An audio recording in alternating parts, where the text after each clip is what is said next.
Who talks first? You talk first? I talk first. If you've listened to the show before, you know that it is my most anticipated series project that's coming from Lucasfilm because I love Ewan McGregor. And we're talking about a bunch of quotes that were said by Ewan about what's currently being shot and the training processes and all that kind of stuff. And to start off, he was talking with the Hollywood Reporter last week, and he was interviewed about what training they're doing, if they're rehearsing, when they start shooting, etc. So here are some quotes from Ewan about Obi-Wan Kenobi. And he says here, "For months we've been doing these monster 2.5-hour sessions of sword fights and hand-to-hand stuff. And I'm really excited about it. Maybe more so than the first ones because I'm older. I just turned 50, and it's just, I'm in a much better place." So he's already talking about these huge, massive rehearsals for sword fights and hand-to-hand combat, which tells me we're going to get a lot of action. And it's cool to hear it's not just swording. It'll also be, maybe he'll be throwing a couple punches here and there, which is really cool to see as well. An old Obi-Wan getting in a fist fight. Just think about that. Like, imagine it as Alec Guinness. Like, that's just kind of funny, right? What if it's like a force punch, which we haven't seen in a live action yet, but it could be like either a fist or like the hand. I guess we have seen that in Attack of the Clones during the fight on Geonosis when Kit Fisto put his hand up and threw droids away, but like a really big force punch with a lot of effort. That'd be really cool too. But he says more. He says a lot more. So check this out. He also says, this project with the virtual backgrounds onto this massive they project these virtual backgrounds onto this massive LED screen. So if you're in a desert, you're standing in the middle of a desert. If you're in the snow, you're surrounded by snow. And if you're in a cockpit of a starfighter, you're in space. It's going to feel so much more real. But because George Lucas, because George loves technology and loves pushing into that realm, he wanted more and more control over what we see in the background. After 3 or 4 months of that, it just really gets tedious, especially when those scenes you are in, and I don't want to be rude, but it's not Shakespeare. There's not something to dig into the dialogue that can satisfy you when there's no environment there, and it was quite hard to do. So of course, Ewan McGregor is talking about how difficult it was to shoot Revenge of the Sith, Attack of the Clones, The Phantom Menace in these giant virtual rooms that were just blue screen. And he's talking about how now it's a lot easier because instead of being in a green room and having to imagine things around you, he's actually in those environments because of the virtual augmented reality that he's in. And he's saying how it's easier to play off of. And he, of course, mentions that, it's not George Lucas's fault. He pushed that technology and made it what it is today.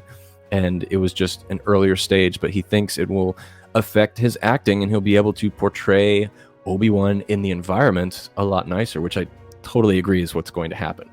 And this mention wasn't to put down George Lucas. It was meant to heighten the fact that he is responsible for this Mandalorian stagecraft technology that they're also using in Obi-Wan. And they also is using it in the Book of Boba Fett as well, which just finished wrapped shooting exterior locations, and now they're moving to interior as well in Los Angeles. And Obi-Wan Kenobi also being shot in Los Angeles. So really, really cool stuff. But so he has all this to say, which just makes me so excited for the show, and I can't wait. Now, there was one more thing they asked him about, the interviewer at Hollywood Reporter, and they asked him, is it possible that really soon we're going to see an announcement about a young Luke Skywalker? And his response to this question was, he looked away, he smiled, gave it a little chuckle, and he said, what did he say here? Let me find it. He said, that's possible, but I don't know. I think he does know. Look, we're definitely getting young Luke. If there's not, it's like, what are you doing, guys? Like, we're at least going to see the back of his head or his shoulder or like a stand-in. Maybe we won't see the face, but who knows? How funny would it be if we saw like a kid actor playing young Luke, but they just deep faked Mark Hamill's face on him? That would be so funny. But I think that's something we could hear about tomorrow. May the 4th is an announcement about Obi-Wan. Maybe a young Luke actor casting announcement. We just got that huge casting announcement like 3 weeks ago about all the characters that are going to be in it, which blew people away with all the talent involved. But maybe they were saving Luke for a special occasion. And I don't know who they could pick, honestly. I'm not familiar with too many child actors, but whoever they pick better be really, really good. Better be way better than Jake Lloyd in The Phantom Menace, which was okay. I don't mind Jake Lloyd, but if you watch the behind the scenes of The Phantom Menace, the bonus features on the Blu-ray, it shows the audition process for young Anakin Skywalker. And there was 3 finalists out of like 8, or maybe it was like, I think it was 1,800 kids auditioned for young Anakin. And it got down to 3. And of those 3, George Lucas was going to pick who it was. And they actually show the audition tapes of all 3 of the children. And there was this one kid who I thought was amazing. And he was great. And I'm watching it compared to Jake Lloyd's audition tape, and I'm like, why the hell did George Lucas pick Jake over this other kid? The other kid was really shy, so maybe that had something to do with it. But if you guys don't know what I'm talking about, watch The Phantom Menace behind the scenes. Probably type in casting on YouTube and you'll find it. But there's this one kid in there, I don't know his name, I don't think he acts anymore, but he would have been a great young Anakin. So anyway, maybe we'll see that tomorrow. The last bit about Obi-Wan, yes, there's more, is we got a set photo leak. Someone snuck onto the set. They took a picture. It's very blurry. It's very low res. But it gives us a glimpse at one of the sets that's going to be featured in the TV show. Check this out. So if you're watching on the video, what we're looking at is these, or for the audio listeners, I'm going to describe it for you.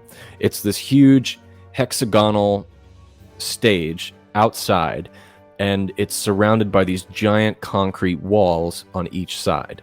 And in the middle of it is a dome-like structure that looks to me like Obi-Wan Kenobi's hut. It could also maybe be the Lars homestead, but the reason why I lean more towards Obi-Wan is because of the square feature under the dome. And the Lars homestead has more of a archway entryway.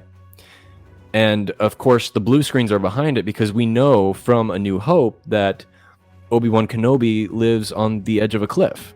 And there's no cliff in these set photos, but the blue screen is directly behind it, so that could relate to that. But it also could support the theory that maybe it's the Lars homestead, because behind the dome structure of the Lars homestead, it's the pit in which all their rooms are in, and the kitchen and stuff like that. But this is all we got, this little set photo. And again, if you're an audio listener on the podcast, just go to Google and type in Obi-Wan Kenobi set photos. You'll find it. Or you could just head on over to the YouTube and you can find this video and you can see it there. It's at the 40-minute mark.